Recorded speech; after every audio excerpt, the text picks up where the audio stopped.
Thank you very much. I'm going to go through this very quickly because I want to give you all your time for questions, so I'm going to do it in 15 minutes. So please bear with me, and I'll try to skip over detail, and we can get to that in questions. But I would like to acknowledge another councillor who's arrived, which is Councillor Raymond Louis, who's at the back of the room as well. And I don't think I see any other councillors in addition to Councillor Cadman, who I mentioned earlier. So I'm going to take you through some of the Vancouver Views implementation work. But just in generally, view quarters are, of course, very important. We've learned this in the study, and Council affirmed that by strengthening some and adding 3 more. Council chose at the time not to introduce higher buildings into the view quarters because they felt the view quarters were extremely important, but also asked us to seek opportunities for additional higher building opportunities outside of protected public views, and that's a lot what I'm going to be talking about tonight. There are opportunities for these buildings, and they do generate additional density, which can help support public benefits and job growth and residential growth while maintaining these protected views. We've been protecting views in Vancouver for a long time, about 40 years, everything from street end views to a general dome-shaped skyline to these 27 protected view quarters that cross the downtown. We have a long history of view protection, and we continue that view protection now, and of course, all of these had public processes similar to tonight. In terms of what Council did in 2010 in January, they did affirm them, they strengthened new ones, they added new views, and once again they asked us to look for higher building opportunities consistent with current policy, meaning outside of protected public views, with the exception of a view from Queen Elizabeth Park of the city skyline in its mountain context, which they said you're allowed to have taller buildings into that, and I'll talk more about that in a moment. In terms of the new views, I'll take them through them very quickly. There were 3 that Council adopted in principle in January, and these are the locations. One from Chocolate Park, one from the Olympic Plaza, and one from Creekside Park to the Lions, which actually existed in the zoning in the area, but we formalized it into a view quarter itself. In terms of how we've implemented these, we generally implemented the Chocolate Park one exactly as we've shown it. With the Olympic Plaza one, we actually broke it into 2 views to recognize the dynamism in that area. When you walk through Olympic Plaza, the view opens up very much around the new community center, etc., and we picked a point to allow that flow through the village. We also picked a point on the seawall near the Olympic Plaza to protect a view from the eastern False Creek Basin to the mountains. So we broke it into 2 to recognize the dynamism of this view. We also, as Tanis mentioned, provided some opportunities for higher buildings in the historic area up to 150 on Main Street in the implementation. And in terms of the Creekside Park to the Lions, we did the same thing and allowed Council's decision at that BC Electric site of generally 150 feet. So this is the Chocolate Park one that we've implemented. This is the view from the shipyard, and you can see in that G12, that's the area that goes across at 150 with the rest of it maintaining the heights in Chinatown at 120. This is the view from the Olympic Plaza. I need to point out that I'm moving that pole as we speak because I've talked to engineering about that and it's moving. The community center is a public building and it was always meant to be part of the view from the plaza as a public facility. And this is the view once again from Creekside Park, which follows that westerly line of the Southeast Falls Creek Plaza view and keeps Chinatown at generally 120, but ekes up slightly to allow 150 as Council's decided on the BC Electric site. In terms of the higher buildings in the downtown, why higher buildings? Well, higher buildings are essentially a tool. They're a tool to allow us to express urban design and skyline, to mark key places in our downtown. They help us achieve sustainability goals by concentrating people near transit, by encouraging green building practices, and they help to support public benefits, including heritage transfers, daycares, etc. What we've also added to this mix is that we're using them as a tool to push our green building practices. We want to push them beyond LEED Gold, which is our current rezoning of green building standard. And these buildings will need to be 40 to 50% better in terms of energy performance. So uber green buildings to really advance our practice here in Vancouver. We also want to ensure they have the utmost architectural design. We bring in external architecture advisors in the urban design panel and expand it. We have public forums to discuss these buildings. So they're really a tool for discussion and advancing our architecture and green building. We've had a policy for higher buildings in the downtown since 1997. These are the sites which you see which were identified in this policy. Basically, it said we want them on our major streets within the central business district, and they should have architectural excellence as expanded review, and they're allowed to go into the Queen Elizabeth Park View Corridor. This is when Council adopted that QE Park View Corridor, which was in May of 1997 when they were looking at the skyline, and they recognized that this broad view of the skyline, the city was part of this view, and hence the higher buildings are able to earn their way into this view through architectural excellence. And in fact, you can see Shangri-La indicated at the bottom left, which is one of our higher buildings that went through this process. So in many ways, the QE Park view is different, and it's always been recognized as such. So our task today, which Council asked us to do then, is basically look for opportunities in the downtown that only penetrate QE, view park, view corridor, or no views at all. So there's 3 steps to do that. Look at all the areas where this is the case, these conditions exist, figure out some sub-areas and think about urban design principles, and then look at specific heights in those sub-areas. So this is the study area, which includes the downtown district. This is an official development plan area. It's the whole downtown as we know it. It doesn't include the downtown east side or the Yaletown historic area. Those are part of the historic area height review in the downtown east side or the lower slung Yaletown. And it doesn't include the west end by zoning definition. Now I know Burrard Street is a bit of a boundary and people think of the west end as their neighborhood in different ways, and I recognize that. But from a zoning and study perspective, this looks at just the downtown district. What you see when you overlay these 27 view quarters is A, there's a lot of them, and B, they cover the vast majority of the downtown. There's only a few areas that are only covered by either no view quarter restrictions, which is indicated in this bluish hue at the bottom left, or only that QE park view quarter that's allowed to be penetrated for higher buildings. So when you invert this, you see that there are these small areas indicated in white, which are areas that create opportunities for higher buildings in the downtown. So the question is, where are higher buildings appropriate in the downtown? So let's look at some urban design concepts that we've applied in some of our thinking. First, we wanted the central business district to continue to be the high point in the skyline, the important part of the city. The highest buildings should be there. We wanted to mark key entries. We saw an opportunity where Burrard Bridge and Granville Bridge come in to create some gateways and architectural experiences into the downtown. We also wanted to keep our higher buildings as per our existing policy on the big streets, on the Burrards, on the Georges, the streets that are large enough to handle this mass, to handle the scale, to be, and to mark our big streets in the skyline.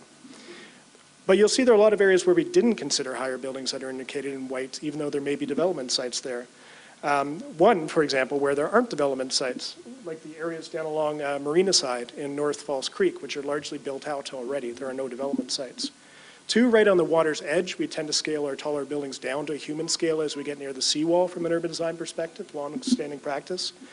Another very big important one was where there are adverse shadow or scale impacts. We take shadow impacts in the public realm, on streets, on public squares and plazas very seriously, and we generate heights based on minimizing those shadow impacts. So it's a strong urban design criteria to minimize any impacts on the public realm, or on scale issues, for example, next to the courthouse. We didn't want our tallest buildings near the courthouse and those lower slung intentionally areas. And finally, we didn't want to put the taller buildings on our secondary or smaller residential streets because we wanted to mark the key ceremonial streets like Burrard and Georgia and Granville. So what that leads us to is an area of evaluation. I'll start first with the central business district. This is actually the location of the existing higher building policy, which allows consideration of up to 600 feet in the area in blue and 400 feet in a shoulder area.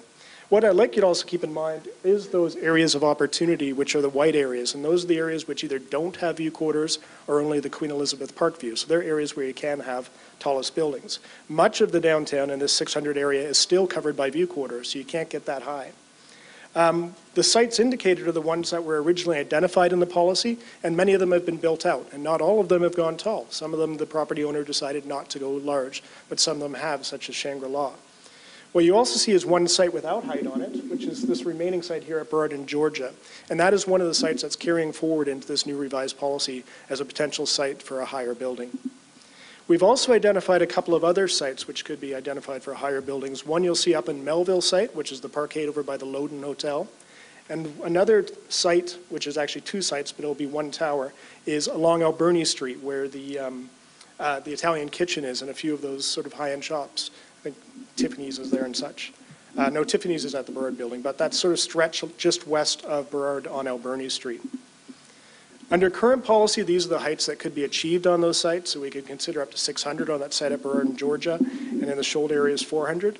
What we're suggesting is there could potentially be 1 tower of 700 feet right up Burrard in Georgia, so the ground or the center ice of the central business district for a significant office tower, and a tower here and a tower here at a lower slung 550 level that could be, in this case, an office tower, in this case, a mixed-use building. And this is a perspective from the skyline study.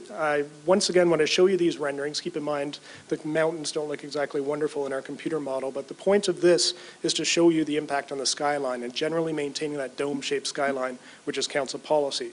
So under current policy, from the skyline perspective, which was in the original study, looking from Spanish Banks, we see a general dome-shaped skyline with Vancouver's turn into Shangri-La. What we're suggesting is these amendments could still maintain that general dome shape while allowing for some additional accentuation of the central business district.